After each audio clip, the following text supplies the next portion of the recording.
Un saludo cordial a todos. Para el trabajo del proyecto integrador de la materia de administración, hemos escogido la empresa de yacimientos petrolíferos fiscales bolivianos. Entonces, bien, pues comencemos a comprender qué es YPFB y qué representa para Bolivia. Podemos definir a Yacimientos Petrolíferos Fiscales Bolivianos como una corporación que es una empresa pública nacional estratégica y dedicada a los procesos de exploración, perforación, explotación, refinación, industrialización, transporte y comercialización de hidrocarburos, líquidos y otros derivados, en cumplimiento de sus objetivos estratégicos. Pero bueno, ¿qué quiere decir esto? YPFB, como sabemos, no era una industria 100% nacional. Para esto ha sido nacionalizada. Una vez que es nacionalizada en el gobierno de Evo Morales, YPFB da un giro estratégico, digamos, en el aspecto político, en donde se le asigna la función social, diremos, y a través de la ley de la lucha contra la pobreza, de contribuir al desarrollo de los, digamos, estratos de la sociedad más pobres. Entonces, con la gran explotación del gas natural, se ha llegado a potenciar esta empresa en gran manera. A nivel industrial, YPFB cumple como empresa primaria y como empresa secundaria. Primaria porque está enfocada a la explotación de los recursos energéticos, y primaria porque cuenta con la capacidad de refinamiento y la obtención de otros productos, ¿no?, para el mercado. Entonces, bueno, tenemos que decir también que el capital con el que cuenta lo podemos entender como mixto, ya que gran parte proviene de la administración del Estado, y gran parte de otras empresas que coadyuvan de alguna manera con el desarrollo de yacimientos petrolíferos. Si hablamos de el producto principal de yacimientos petrolíferos fiscales bolivianos de exportación, es el gas natural, es decir, el gas que está debajo de la tierra y que al extraerlo no pasa por ningún proceso hasta llegar al cliente. En este caso, los clientes del extranjero que tenemos son Brasil y Argentina. Para llevar el gas natural se usa esos gasoductos, ¿no?, que constituyen también una red de transporte de nuestro producto. Otros clientes del gas natural es los clientes internos, es decir, nosotros los bolivianos, los hogares bolivianos que reciben este gas a través de ya las líneas, digamos, secundarias, que llevan desde la planta hasta nuestros hogares, pasando por distintos puntos, ¿no?, técnicos. Tenemos también el consumidor, o sea, los vehículos, porque el gas natural, también conocido como gas natural comprimido, es el mismo al que se llama gas natural vehicular. O sea que no es un gas que viene del petróleo, como el GLP, gas licuado de petróleo, sino que es un gas natural que en su forma comprimida se hace llegar para el uso automotriz. Entonces este grupo también sería uno de los clientes más importantes de los productos que genera YPFB. También tenemos la parte de refinación, ¿no? O sea, el gas natural en garrafa, no, ese no es natural, ese es gas licuado de petróleo. Se obtiene como parte de tratamiento del gas natural y como parte de tratamiento también del crudo de petróleo. Este gas licuado de petróleo constituye otro producto importante de YPFB, el cual se almacena en garrafas. YPFB jurídicamente tenemos que entender que se encuentra en una situación autocrática, o sea, de que tiene, digamos, cierto margen de decisiones a un nivel autónomo, pero depende de las políticas y prácticamente los lineamientos de la administración estatal, que los realiza a través del Ministerio de Hidrocarburos.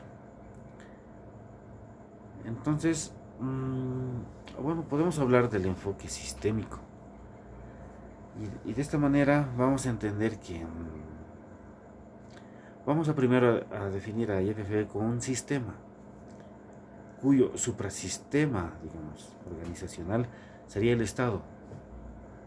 O sea, nadie está más arriba, digamos, en la jerarquía organizacional que el Estado sobre YPFB.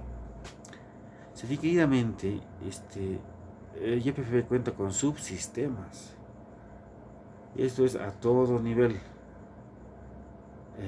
tecnológico, por diferentes industrias, puntos de refinamiento, puntos de explotación, son sus subsistemas, y a nivel de las subsidiarias con las que trabaja YPFB Refinación, YPFB Transportes, las filiales, que hay dos de Brasil que llevan el producto a Brasil. Todas esas empresas, que son bastante enormes, empresas asignadas a la exploración en cada punto, en realidad son subsidiarias de YPFB.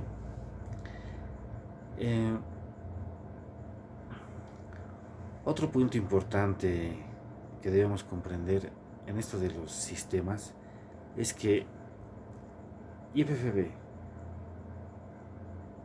es un componente de todo el sistema, diríamos, industrial y económico.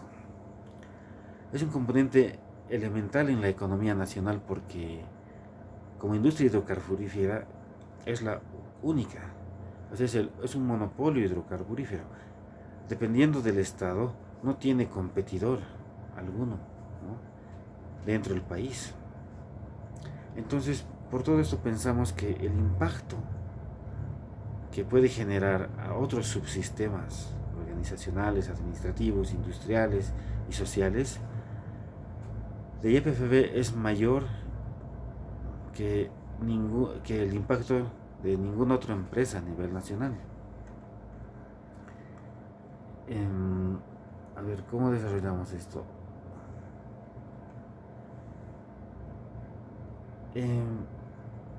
Lo que sucede es que todos dependemos del producto principal, que en este caso, o sea, de sus productos principales, ¿no? Uno de ellos en este caso es la gasolina. Entonces, si ponemos como ejemplo la buena calidad de la gasolina, vamos a notar que esta buena calidad de gasolina va a afectar por ejemplo, el prestigio de los surtidores, que son los que distribuyen la gasolina. Luego vamos a ver que que un sector que más implementa el uso de gasolina es el sector agrícola, porque, o sea, hay motobombas, hay maquinaria para la limpieza, ¿no?, de las tierras, para el tratamiento de las tierras, que usan gasolina. Y además hay ciertos trabajos que están los motores estacionarios, que son los que generan luz o energía, ¿no?, para sectores que están en lugares alejados.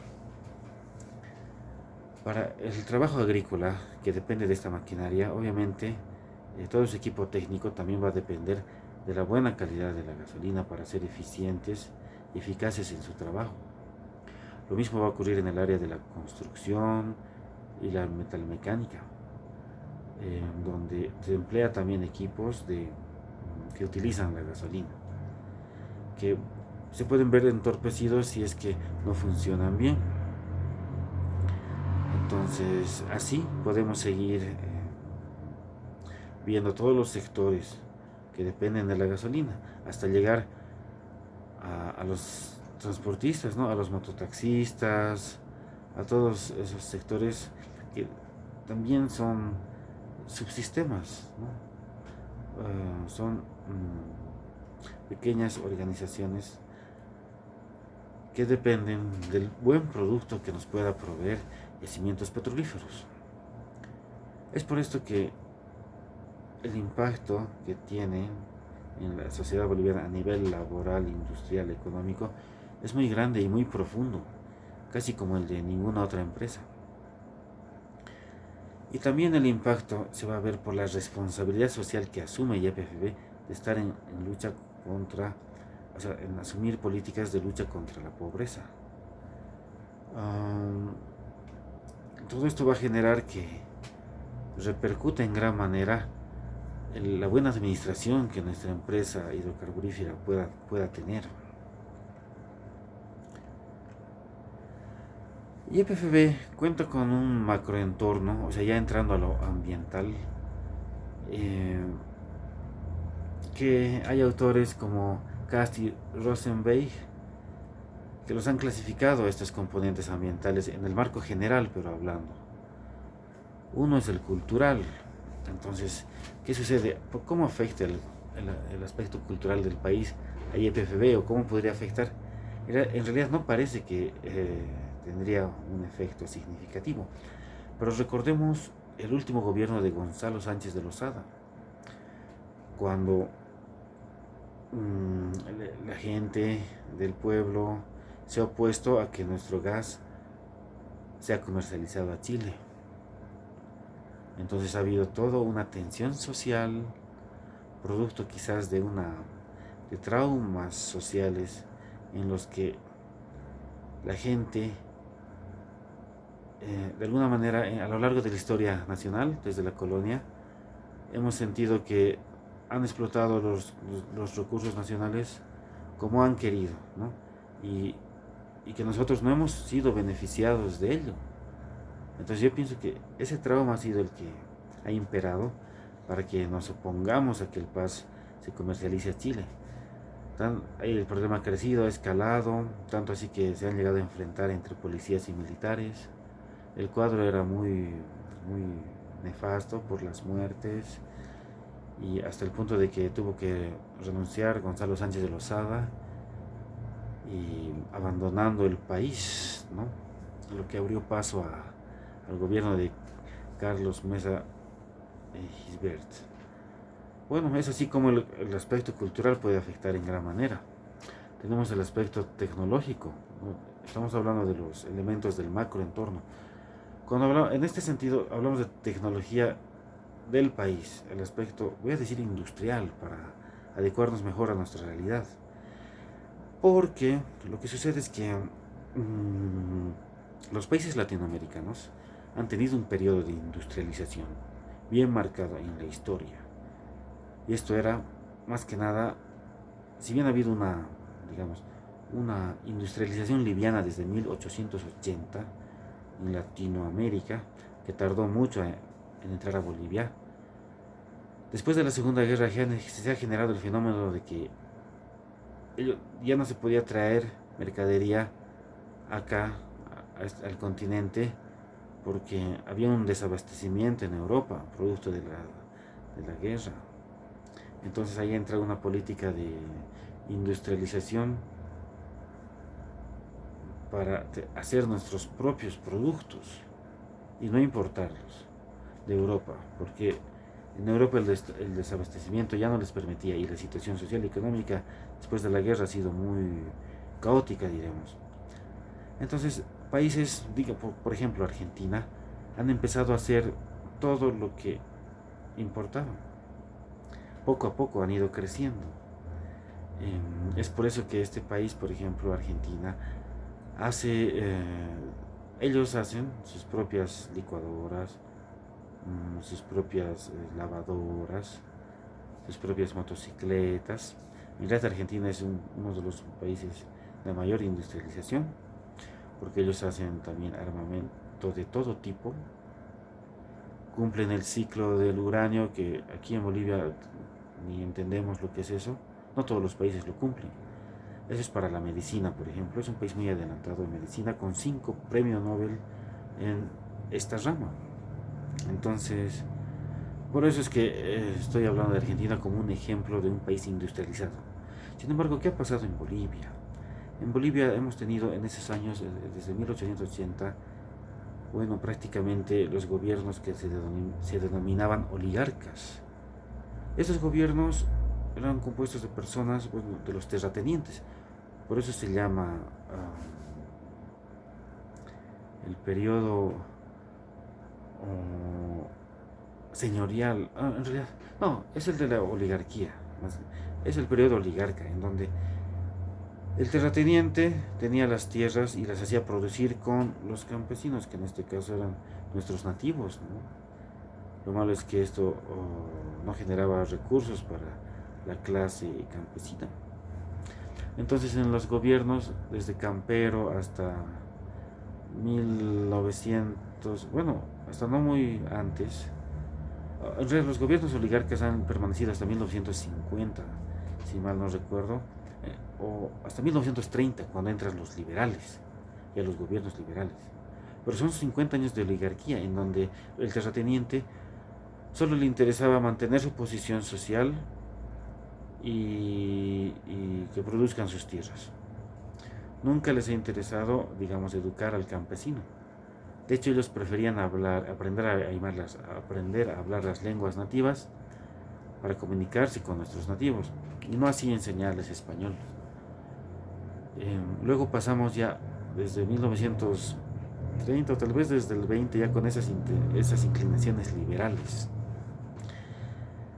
Entonces, recién entran ya en 1930 los liberales, que están en bastante pugnas políticas, y bueno, esto lo evidencia los artículos de Elisario Díaz Romero, quien era un científico de aquella época, que en 1920 más o menos escribe respecto al clima político en Bolivia y al atraso de la sociedad boliviana. Ya en 1919, ha sido condecorado como sabio boliviano, bueno, creo que póstumamente, pero no importa, él le han dado el cóndor de los Andes y lo han nombrado sabio boliviano. Sabio, ¿por qué? Porque así se les decía a los hombres de ciencia que conocían todas las disciplinas. Él ha sido reconocido como científico y sabio en Estados Unidos, en Francia, en Alemania, posiblemente otros lugares del mundo. Entonces él hace una crítica y dice que para él la peor vergüenza nacional es el atraso de la sociedad, el atraso de la civilización en un mundo globalizado. Para él todo el mundo ya apunta a eso, a tecnificarse, a apegarse a la ciencia para desarrollar los procesos civilizatorios. Entonces no hay otra salida. Para Díaz Romero uno de los sentimientos que lleva a esto es el nacionalismo, y él cree, una de sus premisas más importantes es que hacer ciencia es ser patriota, que ser patriota es hacer ciencia. Quien hace ciencia en pro de la patria está cumpliendo un deber importante con la nación. Entonces, él lo que hace es, digamos, de alguna manera culpar a toda la clase política por nuestro atraso. En primera instancia por la corrupción, y en segunda instancia porque para Díaz Romero todos los que entran al poder se dedican a pelear entre ellos, a quitarse de lado a los enemigos y en realidad no a trabajar. Para Díaz Romero la clase política ha matado la esperanza de la sociedad de industrializarse y avanzar como civilización. Sin embargo, no alberga una esperanza, porque indica que un día él cree que los jóvenes se levantarán en alto en pro de la patria y en pro de la ciencia. Entonces ya en esos años se advierte que el clima político realmente constituye tal vez como el factor principal del atraso de nuestra sociedad. Me refiero al tema industrial y tecnológico. Díaz Romero está muy de acuerdo y él saluda ya con mucha efusividad a las exploraciones que venían del extranjero. Por ejemplo, ha venido una de Holanda que hacían exploraciones para saber qué recursos son los que podemos contar en el país. A Díaz Romero le gustaba digamos, estos comités científicos que venían, porque él indica que invertían su dinero, o sea, a nosotros no nos costaba nada. Ellos venían a poner su plata, a poner su conocimiento, a dejarnos algo digamos, ciencia. Pero Díaz Romero nos indica que en realidad es el boliviano el que tiene que estudiar y esforzarse con más ahínco, porque ellos lo están haciendo, aun cuando su patria no es esta. Por eso es que de ahí viene el compromiso. De ahí viene el compromiso que estamos obligados a sentir. Él dice, no solo para aprender de las ciencias que traen del exterior y las tecnologías, sino también tenemos que aprender los valores morales, como la idoneidad y la ética. Entonces, él ve que eso es lo que principalmente está fallando en nuestro país.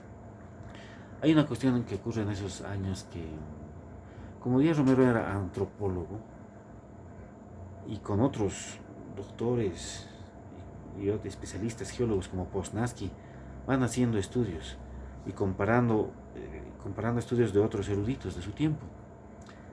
Como psiquiatra, bueno, Díaz Romero ha abarcado un gran campo del saber, así que este antropólogo, que también era un médico aficionado, o sea, en ese tiempo no había psiquiatría y él era uno de los primeros en, digamos, irse a ese campo, hace un análisis de la psiquis de lo que él llama la raza aymara quechua, y comparando con trabajos ilustrados de ese tiempo, que bueno, y llega a la conclusión de que las personas de la raza aymara quechua tienen las condiciones físicas y mentales, Díaz Romero lo dice, de los mejores humanos, por su resistencia física, su fuerza.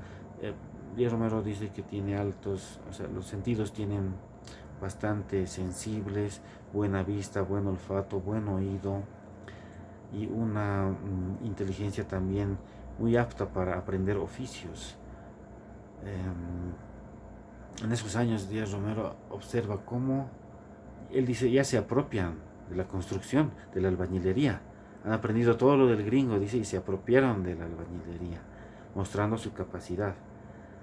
También destaca que abarcan el campo de la mecánica ya en ese tiempo, y nota que hay una sensibilidad musical de personas nativas que han ido aprendiendo en las escuelas de música y para componer aires muy, él llama, exquisitos y delicados. Él nota en esos años que la música está mejorando mucho en Bolivia, porque con anterioridad a 1919, él llama a la música autóctona monótona y lúgubre, pero que empieza a mejorar gracias al ingenio de el quechua aymara. Y pide Díaz Romero, o sea, él insta siempre a que, ya en ese año, yo le digo, en 1919, que el poblador, o sea, que los habitantes, que quienes constituyen la tercera parte de la población nacional, debe convertírsela en obreros, y no esclavos ni campesinos, porque él ve un potencial técnico, digamos, que puede contribuir al desarrollo del país. También Díaz Romero pide en 1920 que exige una normal rural, normales superiores en donde puedan capacitarse e instruirse las personas que viven en esas áreas. Sin embargo, la primera normal superior llega en 1940, que es la de Guarizata. Entonces ahí viene el otro aspecto de ambiente, que es el educativo. Y en eso, como vemos, hemos tenido también un gran atraso, cuyas consecuencias seguimos sufriendo hasta el día de hoy. Ahora hay otro factor, el político, ¿no? Ahorita en YPFB lo que ocurre es que Los cambios políticos a veces no te permiten implementar pues nuevas estrategias cuando tienes contratos firmados para un muy largo plazo. Entonces ese es uno de los problemas que ahorita están chocando en YPFB.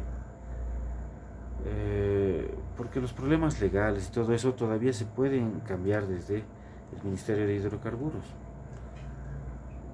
Ahora en el país también tenemos pues el problema de que pareciera que todavía no se ha desarrollado una identidad política que permita que los objetivos de los sectores sociales, de las organizaciones sociales, sean compatibles con los objetivos de los grupos de poder empresariales y políticos.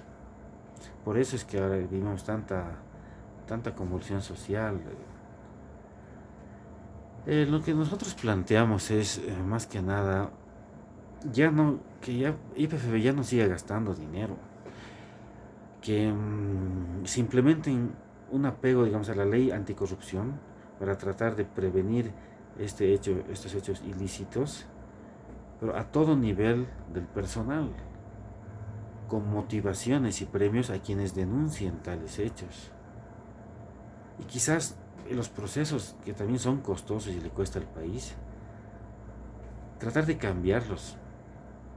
Desde nuestra visión pensamos que toda persona corrupta que se ha aprovechado de su cargo, que va a tener problemas penales, ya de por sí procesarlo supone un gasto. Entonces nos cuesta mucho dinero. Esa persona finalmente tiene privilegios los cuales les va a permitir salir y continuar en sus actividades. Desde nuestra propuesta pensamos que toda persona corrupta ya debe ser privada de sus títulos y de la posibilidad de ejercer como profesional en todo el país y de forma definitiva, o sea, para siempre. También pensamos como manera de propuesta que el éxito de una empresa hidrocarburífera a nivel mundial depende también de su capacidad de adaptabilidad a los cambios, y vas a tener cambios de todo tipo, cambios en la economía, cambios en el mercado, cambios abruptos hasta a veces en el tejido social, o sea, en las tendencias políticas, cambios abruptos hasta a veces a nivel tecnológico, incluso, o sea, más que nada en el campo informático, ¿no? Y digital. Ahorita eso es lo que nos está afectando también en gran manera, así como afrontar cambios hasta comunicacionales, como la entrada de las redes sociales, el uso de las redes sociales. Entonces, tenemos que estar permanentemente entrenando y capacitando también al personal para que puedan adaptarse rápidamente a todo tipo de cambios sin desviarse mucho de los objetivos, o incluso cambiando algunas estrategias para el final logro de los objetivos. Si no, YPFB va a decrecer en su liquidez, va a decrecer en su contribución, y eso, como ya hemos visto, va a afectar a todos los bolivianos. Entonces, el primer punto es la lucha contra la corrupción, entrar con políticas de ética que realmente funcionen, ver que los cambios también son inevitables y generar esa capacidad de adaptabilidad, de poder ser versátil ante situaciones que se ven, que nos hacen enfrentar a marcos desfavorables, o a veces a situaciones que se ven favorables para continuar. También hay otro hecho de que la empresa ha crecido. En 1914 ha llegado a su auge, y todo departamento de contratación, de entrenamiento, qué sé yo, de reclutamiento, de oficinas han crecido. Sin embargo, la producción ha bajado.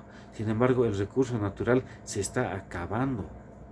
Entonces, en todo eso es a lo que tenemos que apuntar para que nuestra empresa, que ha llegado a su apogeo, no se quede un sistema administrativo que genere más gasto de lo que está ingresando a la economía, tanto de nuestra industria hidrocarburífera como la economía nacional.